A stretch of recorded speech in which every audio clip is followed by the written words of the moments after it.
Welcome to Saga Thursday, friends, your weekly Saga source. Today is our final episode about the Franks. Stephen Holdeman III has been our guide so far, and today we will finish our review of the Franks battle board. Real quick, let's hit exploitation. Exploitation. Roll 4 extra Saga dice. Until the end of the current turn, you may not use any Saga ability other than the activation abilities, and you may not engage in melee or shoot at the enemy. That's going to be the principal way to get back your Saga dice, or get a lot of Saga dice. What exploitation does is you can discard a die to roll 4 Saga dice. So right off the bat, you can be getting yourselves to max Saga dice. A lot of times you might play preparation and get yourself a 6, toss out exploitation, then boom, put yourself up to what, 7 or something like that in that case, and you're in great shape. You have tons of stuff, but you may not use any activation abilities in the entire turn of yourself. You can move, but you cannot engage in melee, and you cannot shoot. So suddenly you are banking on the idea that you must be successful in the next round, or like a banker, you're preparing yourself for later rounds, and think of it almost like a tax, like with the military orders or something, that are praying to raise their piety each time. That's a way that you can think about it too. You might say that, boom, I want to get exploitation because I want to get a 6. If I didn't get it in preparation, I want to get the resources to get a 6, either through preparation or because I rolled it myself, and stash it in that battle pool. And a lot of the times, that's one of the things that I recommend for folks, is storing a 6 in your battle pool. It's usually going to be one of the harder, more uncommon ones that are on there. And in a pinch, you can use adaptation to draw your 6 out of that battle pool and pull it into one of your more important abilities because something didn't quite go right for you. So a lot of times at the start of a round, unless I have a priest going, I'm going to be rolling 5 Saga dice to begin with, knowing that I have a 6 on there. That can seem hurtful, but we realize that all these things sort of have this tax the whole time, and I'm already paying the tax by doing it. What do we want to gain by maybe rolling more of these dice? Well, it's not like in another board where I can use that to hit the activation pool and blow up how many dice I get that turn. That's not really a wager that we have. We have to just focus on what we have each time. Maybe you had a really bad dice roll, or sometimes, like I said, you got a dice roll that's all rares or something, and you say, like, I can't do anything with this. Again, one single main facing of it can really ruin the Franks. And so that's a weird balance. Yeah, it looks like a good ability for the first couple turns of the game. You're not going to be engaging in melee or shooting anyways. And I think it kind of goes back to the religious advisor where I was saying, like, turns 3, 4, and 5, you want to be juiced up. Well, you can use exploitation and kind of hit your dice pretty hard and make sure you've got, you mentioned there's certain abilities where those 6s, the rares are really where you want to have it. So you can make sure you have two or 3 of those going into the third turn. So, when the combat really begins. And that's great. And also at the end of the game too, though, instead of stashing up, you say, I'm down on dice, and boom, I'm at full dice. And you might say, well, I'm not going to get too much to do it, but maybe I went first and he's going second, and I'm going into his phase on a close game, and I have 7 dice sitting on my Saga board. And you say, like, I'm feeling all right with that. That's looking pretty good. You say, I'm feeling okay, or at least I've got options. And that brings me to my favorite ability of all of the Franks, which is Planification, baby. Planification. This is an activation reaction ability that uses an uncommon Saga tie. After an enemy unit has been activated for a movement, but before the movement is resolved, activate one of your units. The number of models in this unit may not exceed 3 times the number of Saga dice in your battle pool. Planification is everything to me on the Franks board. At the time, before the fancy Spanish, the idea that you were going to be moving in your opponent's turn was just outrageous. And being able to do all sorts of things with it was outrageous. If you are centered on exploitation play, then you're going to be using planification every turn to get your major means. Or, in some armies like the Anglo-Danes and other English armies and stuff, you find that you've sat too long, you've been too stationary, relying on your heavily loaded board, and your opponent's not really going for it. Planification then in a well-balanced army list allows you to say, I see you're not really biting, I'm going to go ahead and bite you in the middle of this and just get something done. And so for my personal build, having all these units of 6 meant no matter what was going on, I might find that he did really well in that last combat. I might find that I got my ass kicked, or that I did way better than I thought, and now my planification that was just planning on taking my 6-man bow unit and shooting 3 shots at a Hearthguard unit or something like that, whatever, we're just throwing it out there. We're just getting a little bit of shots. Again, we're winning by attrition. We want to see them not lose a unit turn 1, not use a unit turn 2, but suddenly around turn 5, they start to remember that in turn 4, they lost like 3 units simultaneously instead of all at once. So you must endure, suffer onto them, and then finally break them down into dust after a small amount of time as they exhaust themselves trying to deal with your constantly adaptive abilities through literally adaptation, and saying in the course of this, I don't want to planificate. I don't think I'm going to be doing anything this turn. I see that suddenly he's set up all of his dice, and he doesn't want to charge me in some sort of way. Maybe he set it up so that I have no movements planned. You can see that he was planning on shooting with his levy a whole bunch instead. Sure. We see that something else like that. We say, oh, I hit adaptation. I take my 6 out of my battle pool, and I slide it over to anticipation now. Anticipation, I'll get to in a sec, but we'll hit it right now, whatever. Let's do it. Designate. Anticipation. Designate X units. Until the end of the current turn, if any of these units is shot or engaged in melee, it automatically gains X defense dice during step 2 or 3 of the shooting/melee.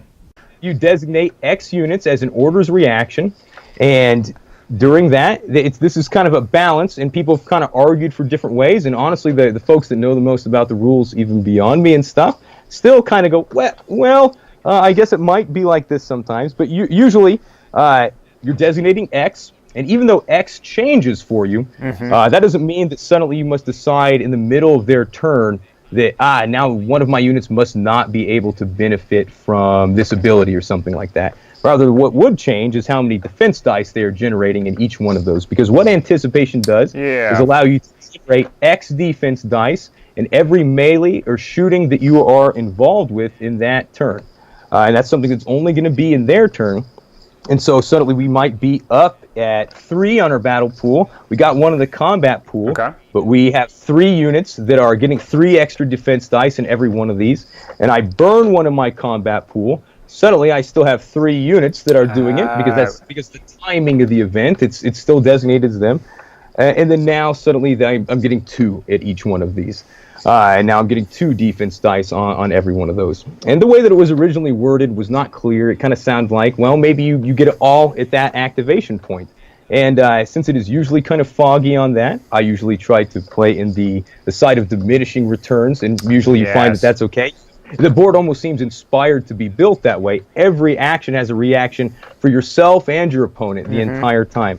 And so you're having to decide. If you get 3 attack dice for a single common, you might have to balance something else on your board too.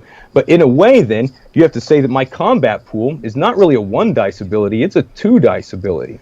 And when we look at the tax of everything on the board, not getting too much dice, we realize we're losing from the battle pool and we're losing from that at the same time. So a lot of times you might decide then that rather than anticipating, or maybe you are already anticipating in the last moment of the round, his last activation, or maybe as soon as he starts his gusto attack, you hit your planification, my 6-man unit of archers or whatever suddenly uses the combat pool, gets maximized to 6 shots, which is now a lot more intimidating, a full levies unit from my small little footprint of 6 men at a mounted Hearthguard unit, which is every shooter's favorite target in the world, hitting 4s and stuff like that. It's usually great returns.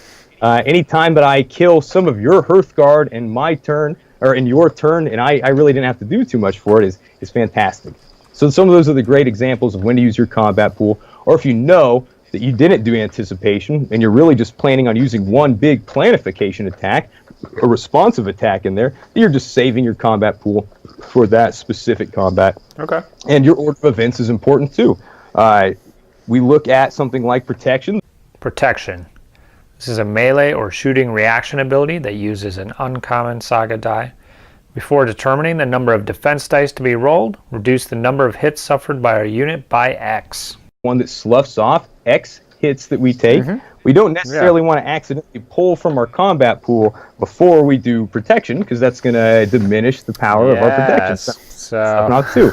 And there's tons of Saga abilities like that. That's one of the funnest things in Saga is trying to get your order of events right, even just down to when you decide to pull the fatigue for which army and saying, I need that fatigue to be on there for this ability to be active. So really, I leave the fatigue, then I use that ability, then I burn the fatigue, then I use this ability, because we have the ability all wrapped up in the timing there. And so this has that built in too, but also with the combat pool. One of the other main abilities on here too is Oppression. Oppression. This is an activation ability that uses a rare Saga die. Activate up to X of your units. These activations do not generate any fatigue. Oppression is my favorite ability that is going to be activating inside of your turn, and it is what, in my mind, the board is built around if you don't want to play the counterintuitive Franks. If you want to play aggressive, over-activating Franks, and I think Merovingians are probably the best guys for this, just because of the mounted Hearthguard unit and access to bows and stuff like that. You can activate X of your units, and none of those units will gain fatigue for that activation. Yeah, I remember in our game, this was the ability every turn that was chapping my ass more than the others. So. because so much you say, what are these little 3-man or 6-man archer units going to do to me? You advance unafraid of them a lot of times, sometimes just knowing the stats, and they hit you, and then they hit you, and then they hit you, and then they all go and hit you again. You say, I've had 6 individual rounds of shooting these 3 dice on there. And sometimes in mythology of dice, you would say, as I separate these, I have a better chance with each one, or whatever. Just make stuff up and tell you with it. You hope that last one was cursed and that this one's the sweet spot, baby. But it just gives you so much flexibility. If instead you wanted to skip all that, instead my silly giant 12-man Hearthguard unit is instead just going up, activating again for free, and then activating finally at the end, you still have the ability. You could do it with just raw, straight Hearthguard or something like that. And the Capetian or Carolingians, it wouldn't make much sense, and a lot of guys have better abilities to try to counter that. It's kind of a poor use of the board and stuff, but it's always there. And so that's one of the things to try to balance with some of these foot Franks, salient Franks and stuff like that, is you say, normally my overactivation is going to my levies or a shooter or something like that, or maybe I'm playing Battle of the Ford, and I need my 3 units of Hearthguard that I kept all the way at the back. It's the last turn, they all activate up, activate again 3 times, and boom, they're past everybody or something like that. A lot of times I was planning usually for 2 in my battle pool, but it is not hard to get a full battle pool, especially because the 6, the hardest thing there, is obtainable, and even if you don't get it on the first turn, you're never going to play a Franks game where you get no 6s. It would be a little bit hard if you never roll a natural 1. But we've all been there when you don't roll a natural 6. Yeah, so. I played a game with Welsh where I didn't roll. That's another one. The entire game.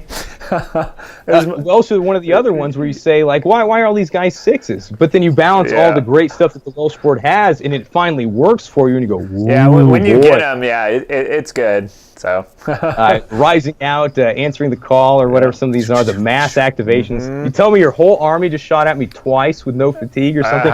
It makes the Franks shut up and stuff like that. Because again, as far as offense is concerned, the Franks aren't going to outdo really any one specific board unless they weren't made to have offensive output in the first place. And that's what we talked about, just trying to get small little removing units at a time. Maybe if they have 3 units of 8 warriors, we want to take 2 warriors off each of them around, or we want to remove 1 and focus on 1 around, or we make them irrelevant things. We start to say, all right, I don't want to kill this unit. I want to put him down to 2 men, and then on planification, I want my knights to charge out and hit him in the middle of his squad before he can recover from it, and pass that fatigue bubble around to all of his units. And now, since I have charged with planification in his turn and not mine, I'm reaping the benefits of anticipation that I could not normally have in my own phase or whatever. So I got defense dice going for me, and I might still have another trick up my sleeve or something. One of those final tricks on here is Dominion. Domination. This is a melee reaction ability that uses an uncommon Saga die as well as a common Saga die. Choose 1 Saga ability on an enemy battle board with a single Saga die placed on its ability box. Discard this die. And I have to say, it's not one that I use very often. but I also don't play very melee-oriented Franks, but sometimes using that 6-man warrior unit for me, or another mounted unit, is a great way to shoot off a missile, pretty much, that nails and hits them with Dominion. And as we read it, it's choosing one Saga ability on the enemy battle board with only one Saga dice placed on its ability, and discard this dice. Now, that doesn't necessarily have to be another melee ability or something else like that. You could be taking one of off their Iberia if you're going after the Spanish or something like that. Good point. But then it balances the same. Well, if you have more dice on there, one dice, how many dice are on this box or something like that? But there's just so many ways you can start to think of it. And it's a melee reaction, so you're going to be able to nail them with it before they can hit you, or before they can use it on you. And so if you're just using it to prepare because you're fighting against somebody, you're going against Vikings or something, and you don't want them to Valhalla. Yeah, I was just thinking that. Well, right away. You say, now your whole combo's gone. Your Berserkers may be tough or whatever, but again, my small little Frankish units, much like the Romans, if people are now having a lot of exposure to playing the Romans, you say, these piddly little shitty units, well, why have they suddenly bounced off all of my attacks? I had my big, tremendous charge against them, and I didn't really get anything, and now my guys are sitting in the open or something like that. It's the same thing with the Franks. If they've come in that same previously mentioned attack, they get nothing, or they do finally crush you. They've only taken away a small 6-man component of your overall kind of functioning army. Okay. Like, again, that all changes. If you want to have, you could do 2 units of 12 bow levy or something on each one of these. Conceivably, you might come up with something that says, I want 3 units of 3 bow levy. I don't really care what army it is. You can pick, because there's everything with the Franks pretty much. And my whole goal is I want to oppression every turn with all these dang levy or something like that. There's all sorts of just direct and blatant combos or builds and stuff like that. Or you can try to run it in the indecision, in the every breath of the game you're responsive. Sure. Do you end up using domination frequently? I see it's 2 dice, and we're talking about how it's tough to generate dice. Your battle pool's sucking stuff up. Absolutely. Absolutely, as in it's hard to want to use a 2 dice ability. So when I do end up using it, almost always, I've hit adaptation beforehand, and it's because I see that someone's hitting me with something I don't want, or I need to know that I need to change. I've waited to see him put his dice on his Saga board, then I hit my adaptation, then suddenly I say, damn, my battle pool's not so important right now. I pull 1 or 2, or sometimes your battle pool is a great way to pay for some of these other abilities that don't need X, and pull them out. It's a bank for you. And I think, they always try to link Saga boards to their historical sources in some way, even though the playstyle is usually all over the place. But in this, we have the fine management of logistics, of the rise of an empire in a time where you don't have empires so much. And that's really what this board is, too. It's a hyper economy. You're taking care of all these sort of things when already Saga Dice was an economy in the game, and you've added one further depth for you. Except you're stashing some, or you're pulling some, or you're over-activating, or you're changing what you're doing. You're moving, you're not moving, you're moving twice. All these sort of things are the endless amount of options for you as you start to have a good time with the Franks. It was heartbroken for me, a little bit heartbreaking, as I was drilling to get ready for Adapticon. And I just had other ideas about Franks that I wanted to do in the middle of it, but I just wanted to only, like I said, they talk about visual conditioning and stuff.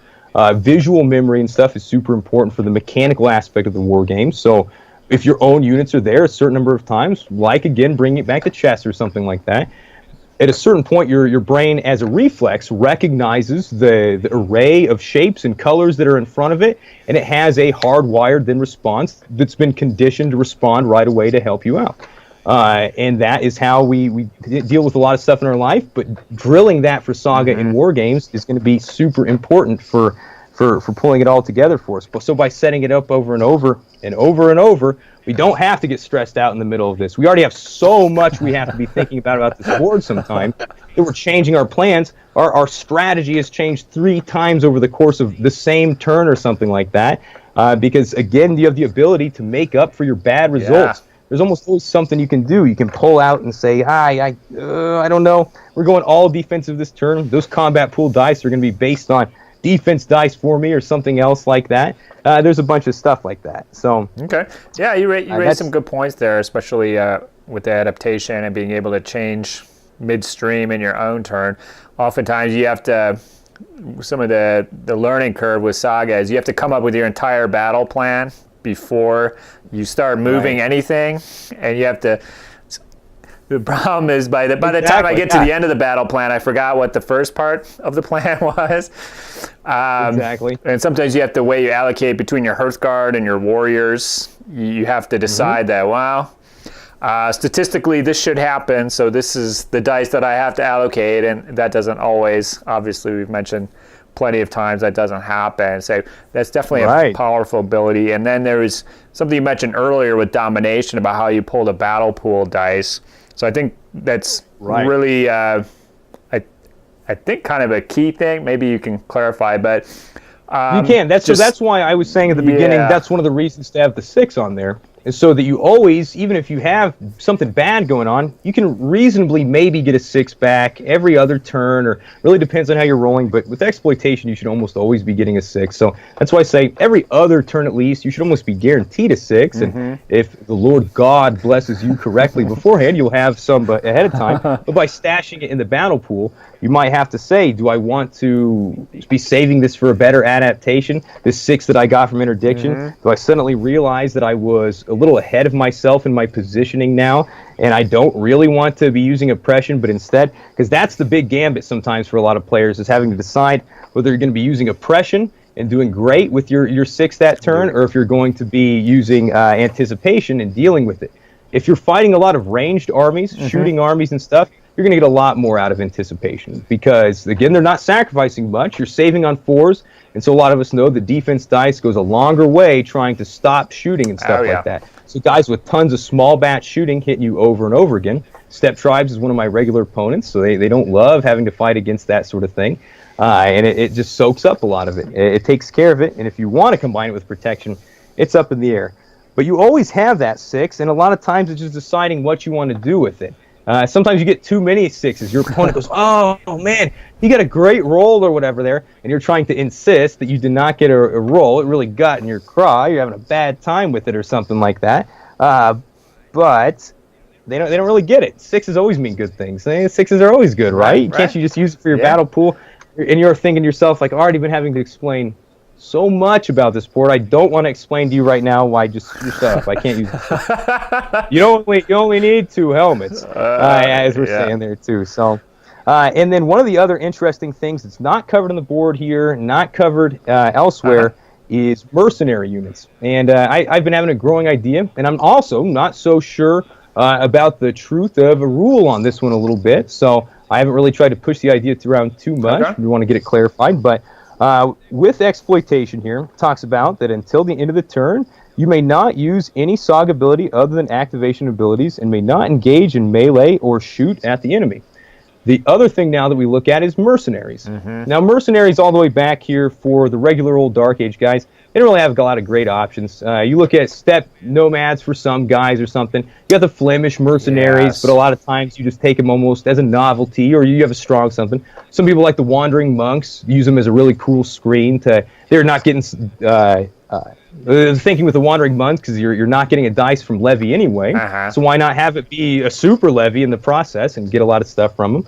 But in general, not a lot of stuff to pick from. But when we look at the Salient Franks, suddenly we have the access to all the cool mercenary units that are at ADA. And we start to look at the Salient Franks and say, like, man, I don't know if they have such teeth in there. There's really not a lot of teeth in the Frank army in general. But when you look at things like the Foederati and stuff like that, the mercenary units that can be cavalry or not, and all these guys that have the Foreigner's special rule. And the Foreigner's special rule makes it so they cannot be activated or use any of your Saga abilities, cannot benefit from your Saga abilities and all this stuff. And so kind of the question there a little bit is can you play exploitation then, and then have your mercenaries still doing their thing in that turn, fighting in a melee, for example, for those guys, because they are not, taking... Right, exactly. The Saga ability completely, one way or the other. And I definitely see both ways. So we talk about it sometimes. I'm never trying to do it in a bigger thing. But if that is, in truth, the way that you can do it, mercenaries become a really cool option when you're looking at Franks and Salient Franks,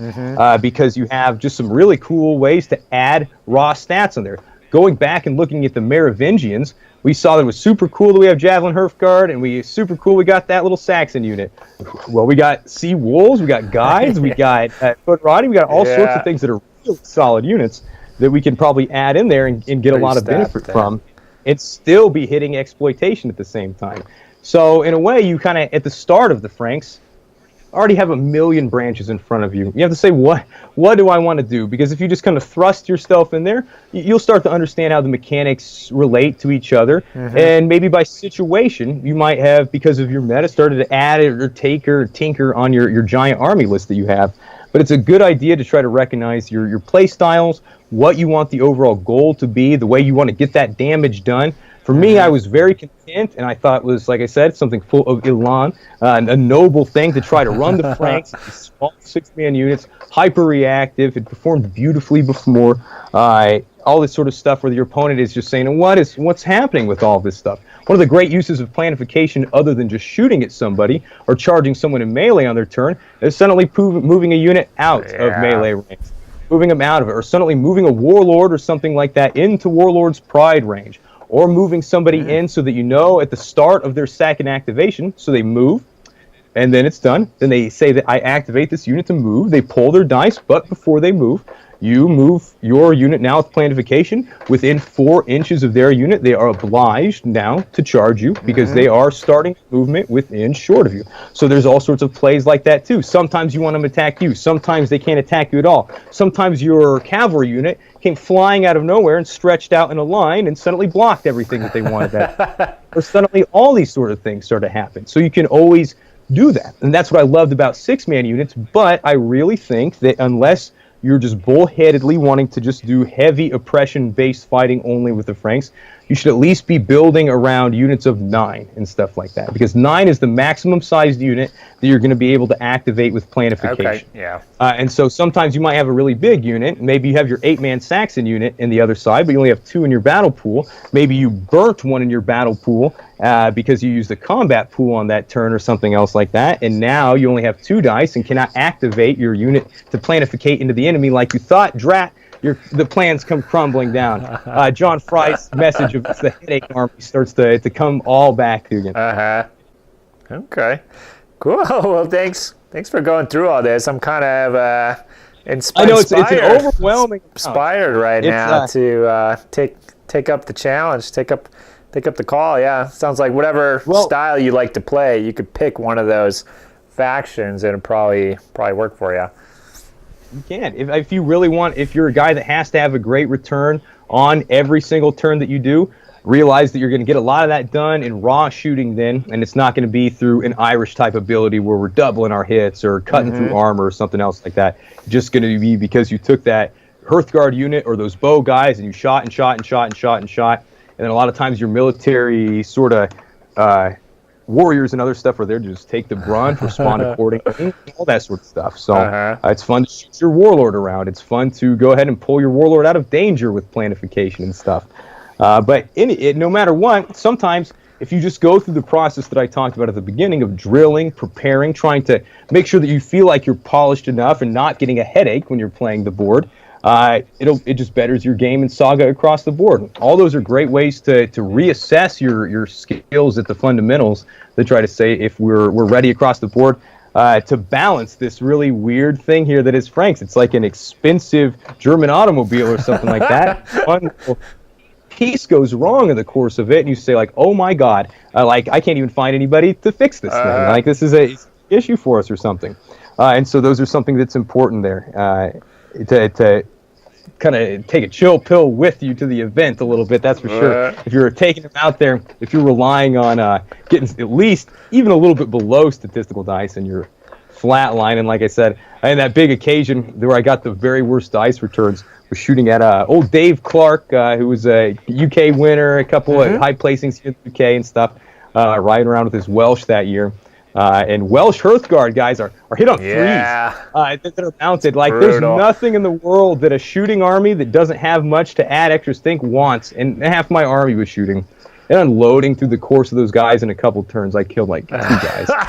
And you just have to say like, all right. Okay, I guess there it is. You just have to look and realized that sometimes, most appropriately, in real sagas and stuff like that, one of my favorite Vikings of all time, who's not truly a Viking, is Grettir Esmundsson, and he chops. Finally, his demise comes because he skims his axe off of a piece of wood that he had his friend keep throwing out of the pile, but somehow he kept putting it back in. And it hits him in the leg, and he gets infected. And a whole bunch of stuff kind of comes through, too. And he's just one of the finest, most badass warriors of all time, and all of a sudden, like, well, sometimes you hit yourself when it's raining, chopping the wood, and you're dead. So Saga keeps us all honest in that way, too, that no matter how much preparation, you still could get your ass destroyed by some other guys there. Nice. Or something. Okay. Sounds good. Thanks for coming on, man. It's been absolutely. Yeah,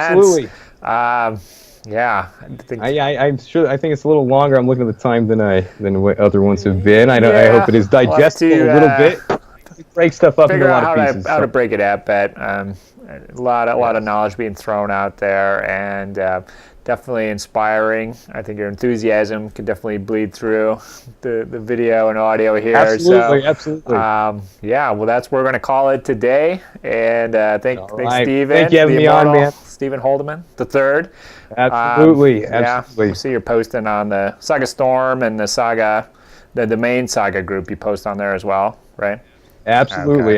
Yeah, so good to have you on, and we'll see you soon, man. Have a good one. All right, Joe. Thanks for having me on. Take care, guys. Awesome. Saga.